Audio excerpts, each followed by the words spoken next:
Álvaro era um viajante explorador de novas terras que se aventurava a desbravar o mundo na companhia de seu Fusca amarelo de ano 1972. Depois de dias na estrada, seu percurso estava chegando ao fim, pois passaria um mês na América do Sul para descansar e conhecer as maravilhas da natureza.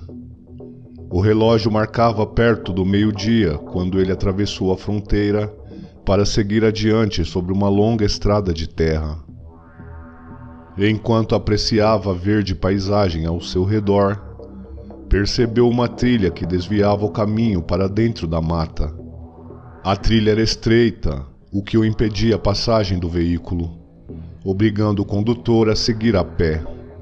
Por algum motivo, Álvaro sentia-se atraído pelo atalho, então estacionou o Fusca à sombra de uma árvore para seguir andando, pois seus instintos selvagens o alertavam de que pudesse haver um bom lugar para acampar, ou simplesmente coletar algumas fotos para sua coleção.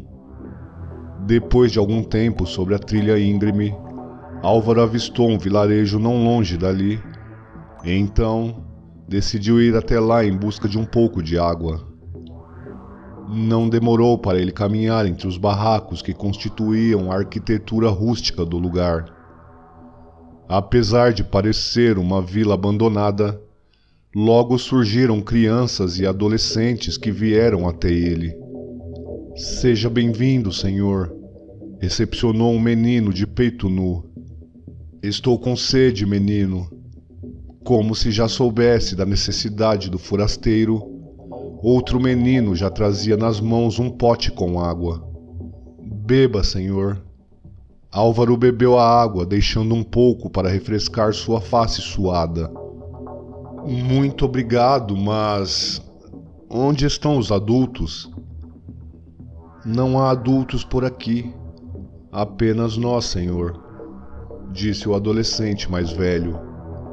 "Não é possível que um lugar seja habitado apenas por crianças." "Não somos crianças."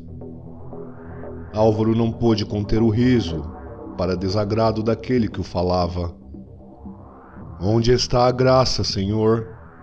"Me desculpe, eu não quis ofender." "Mas ofendeu." O tom de voz do adolescente era grave e imponente. Dito aquelas palavras, o jovem desferiu um tapa no rosto de Álvaro, que cambaleou com a força desproporcional do golpe. "Por que fez isso, garoto?" indagou ainda tonto. "Não permitimos insolências em nossas terras." Estranhamente, o jovem conferiu as horas no relógio de pulso. "Está na hora", sussurrou o jovem, sem desviar o olhar. De repente, os olhos de Álvaro escureceram, suas pernas bambearam e sua consciência esmoreceu. Foi quando se lembrou da água que tomara há poucos. Entretanto, era tarde demais. Então tudo virou escuridão. Horas depois, Álvaro acordou dentro de um galpão mal iluminado e úmido. Uma barata passeava em sua face, que logo bateu suas asas e voou para pousar na parede sem tinta.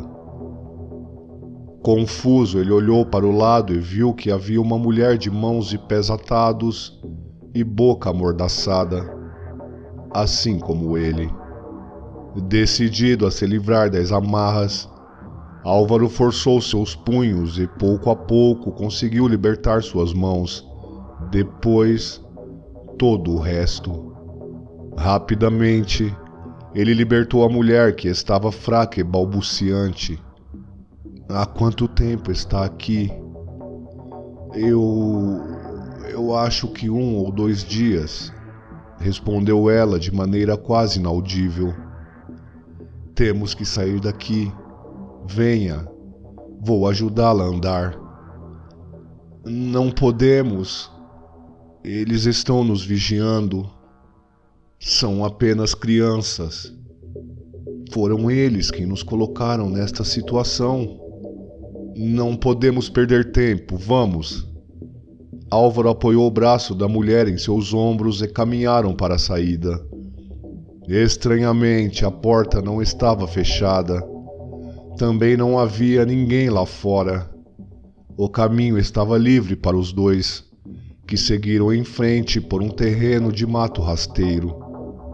Acho que eles não estão mais por aqui, disse a mulher. Que diabos de lugar é esse? Praguejou Álvaro, apertando os passos, até que de repente ambos sentiram o chão sumir e seus corpos caírem, até atingirem a água fria e cinzenta. Enquanto boiavam, olharam para cima e viram a boca do poço brilhando com a luz do dia. Os gritos de socorro foram em vão, exceto para os jovens misteriosos que circundaram a boca do poço e, com uma ação coletiva, ergueram a tampa feita de carvalho, selando para sempre o destino de seus visitantes.